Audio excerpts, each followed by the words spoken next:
Daftar juara ASEAN Futsal Championship sepanjang masa sudah diketahui. Timnas Futsal Indonesia 2 kali menjadi juara sementara Timnas Futsal Thailand dominan. Skuad Garuda sukses menjadi juara pada ASEAN Futsal Championship 2024. Anak asuh Hector Souto mengalahkan Timnas Futsal Vietnam dengan skor 2-0 di Terminal 21 Hall, Nakhon Ratchasima, Thailand, Minggu tanggal 10 November tahun 2024 malam WIB. Ini merupakan gelar kedua bagi Timnas Futsal Indonesia. Sebelumnya, tim Merah Putih menjadi juara pertama kali pada ASEAN Futsal Championship 2010 atau Piala AFF Futsal 2010. Setelah itu, Indonesia 2 kali menembus partai final tepatnya pada 2019 dan 2022. Sayangnya, dalam 2 kesempatan itu, tanah air harus meringis dan pulang sebagai runner-up. Di kedua edisi itu, Indonesia selalu takluk dari Thailand. The Elephant War memang dominan dengan 16 titel juara dari 18 turnamen sejak 2001. Sementara itu, Indonesia menjadi satu-satunya pemutus dominasi Thailand.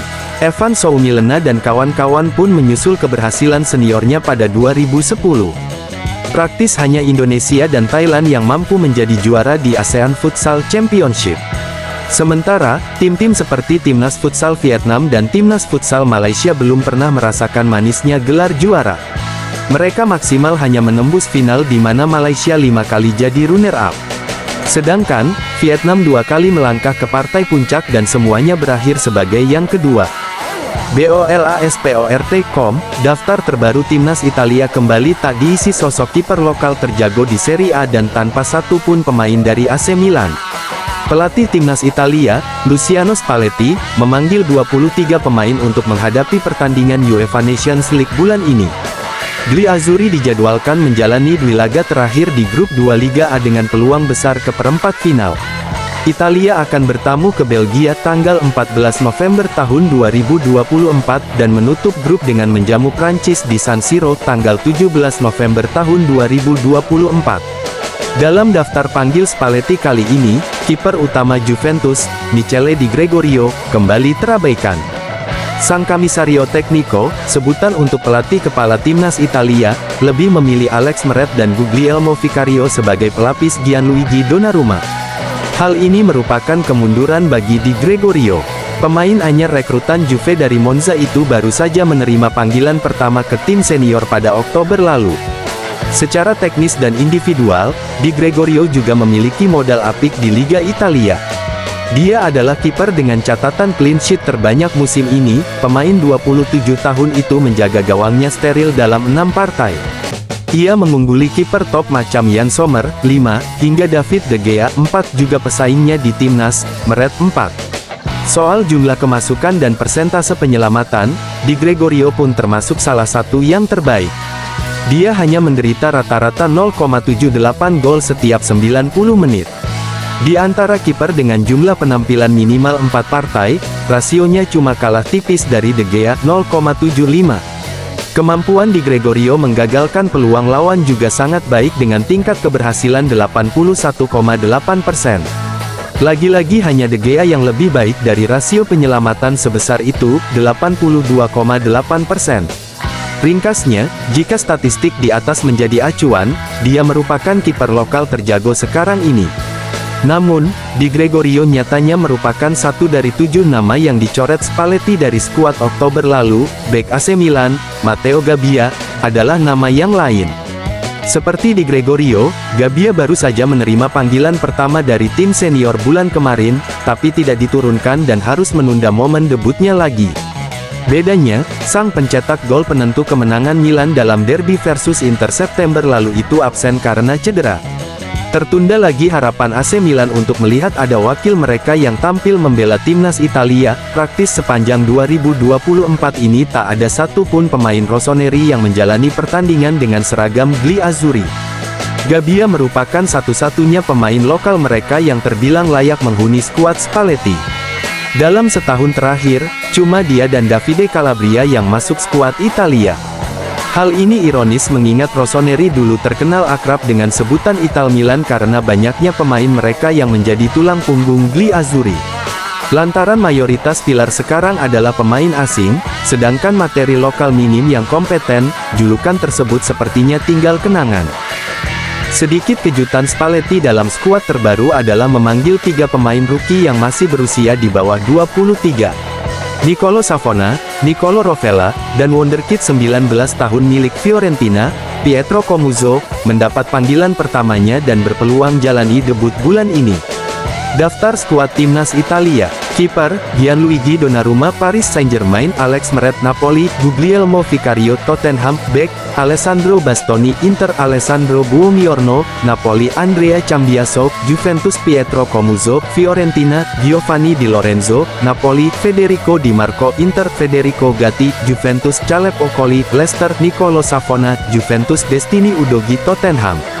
Gelandang, Niccolò Barella Inter, Davide Frattesi Inter, Niccolò Pisili Roma, Samuele Ricci Torino, Niccolò Rovella Lazio, Sandro Tonali Newcastle. Penyerang, Moise Kean Fiorentina, Daniel Maldini Monza, Giacomo Raspadori Napoli, Matteo Retegui Atalanta. Pelatih Arsenal, Mikel Arteta, menyebut timnya sedang lapar kemenangan menjelang duel melawan Chelsea di Liga Inggris. Super Big Match antara Chelsea dan Arsenal akan tersaji pada matchweek 11 Liga Inggris tahun 2024 sampai tahun 2025. Dalam pertandingan kali ini, The Gunners bertindak sebagai tim tamu dengan melawan pasukan Enzo Maresca di Stamford Bridge. Duel bertajuk Derby London itu akan digelar pada Minggu, tanggal 10 November tahun 2024 petang waktu setempat atau pukul 23.30 waktu Indonesia Barat. Kedua tim sedang dalam tren penampilan yang berbeda. Arsenal tampak lesu dalam beberapa pertandingan terakhir. Armada Mikel Arteta menelan kekalahan dalam 2 laga terakhir di lintas kompetisi. Usai dikeok 0-1 di kandang Newcastle United pada pekan ke-10 Liga Inggris, Arsenal kembali kalah dengan skor identik saat menyambangi markas Inter Milan pada matchday 4 Liga Champions. Arteta mengakui rentetan kekalahan tersebut membuat skuad Arsenal frustrasi. Namun, di saat yang bersamaan anak asuhnya juga dipenuhi rasa lapar akan kemenangan, juru taktik asal Spanyol itu bertekad melampiaskan rasa lapar tersebut pada laga besok. Tentu saja ketika Anda tidak menang, itu memengaruhi suasana hati, energi, tapi hal positifnya adalah tidak ada seorang pun di ruangan ini atau di luar yang ingin menang lebih dari saya dan orang-orang di ruang ganti ingin menang, ucap Arteta seperti dikutip Bolasport.com dari laman resmi Arsenal. Jadi keinginan itu, hari ini saya rapat dengan mereka tentang hal itu dan langsung saya rasakan. Yang saya rasakan juga adalah keyakinan besar akan betapa bagusnya kami sebagai sebuah tim. Tidak ada yang ingin menang lebih besar dari orang-orang di Arsenal. Saya berjanji itu kepada Anda. Tidak ada yang bekerja lebih keras dari saya untuk mencapainya. Semua orang ini, bukan siapa-siapa. Berbicara, lebih banyak mungkin, ya, tetapi benar-benar bekerja dan memastikan hal ini akan terjadi, tidak ada, saya jamin itu, tutur Arteta menambahkan, The Blues sedang berada dalam performa on fire dengan memenangkan 4 dari 5 laga terakhirnya di seluruh ajang. Pada pertandingan teraktual, Chelsea bahkan menang telak atas FC Noah pada matchday 3 UEFA Conference League. Tak tanggung-tanggung, Chelsea mencukur wakil Armenia itu 8 gol tanpa balas. Saat ini Chelsea dan Arsenal menempati 5 besar klasemen Liga Inggris dengan sama-sama mengoleksi 18 poin dari 10 pertandingan. Namun, Chelsea berhak duduk di atas Arsenal dengan menghuni posisi keempat karena unggul selisih gol plus 8. Adapun The Gunners berada tepat di bawah Chelsea karena selisih golnya hanya plus 6.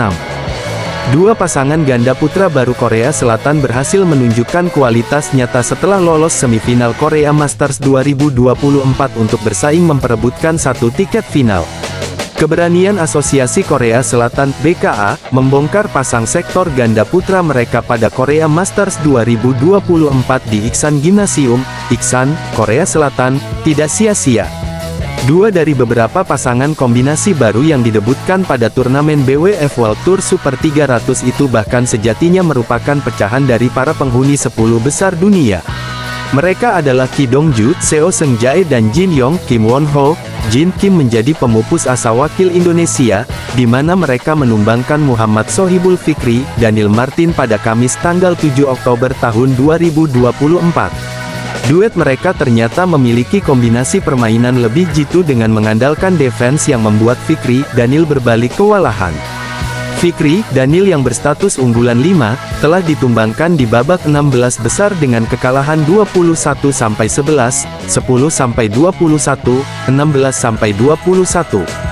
Jin Kim juga jadi penjegal pasangan unggulan 2 asal Taiwan, Lee Jae-hui, Yang Po Hsuan. Mereka bahkan menang dalam 2 game langsung dengan skor 21-19, 21-11. Sementara itu, Ki Dongju, Seo Seung-jae juga tak kalah menyeramkan. Duet mereka berhasil menepis sejumlah pasangan-pasangan Taiwan yang memiliki permainan ulet. Di antaranya Chang Ko-chi, Chen Xin-yuan dan Ming Chelu, Tan Kai-wei. Ming Tan ini yang pada babak 16 besar sebelumnya mengalahkan wakil Indonesia lainnya, Sabar Karyaman Gutama, Mohreza Pahlavi Isfahani. Kesuksesan Jin Yong, Kim Won Ho dan Ki Dongju, Seo Seung-jae menembus semifinal membuat Korea Selatan makin membuka asa meraih gelar juara di ganda putra, karena kedua pasangan di atas akan saling bertemu dan memastikan tuan rumah sudah merebut tiket final lebih dulu.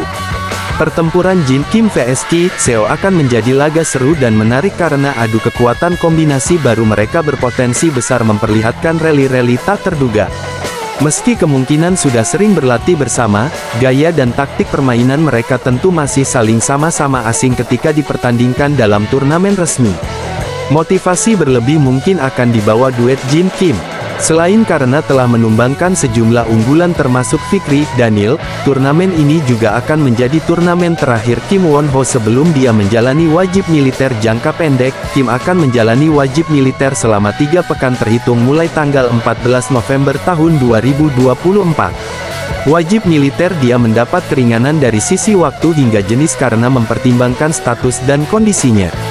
Di Korea Selatan, atlet laki-laki yang mampu menjadi finalis Olimpiade dan juara Asian Games dapat keistimewaan dengan keringanan waktu. Kim Won Ho menjadi finalis Olimpiade Paris 2024 di ganda campuran bersama Jong Na-eun dengan hasil akhir medali perak. Adapun jika peraih emas Olimpiade maka akan dibebaskan wamil, kemudian jika mengalami cedera atau kondisi kesehatan yang dibuktikan dengan catatan medis resmi, juga akan menjalani wamil dengan jenis layanan masyarakat. Kim Won Ho sendiri masih menahan cedera bahu kanan. Dia belum tentu berpartisipasi pada BWF World Tour Finals 2024 tapi sudah pasti tidak akan ikut pada Kumamoto Masters 2024.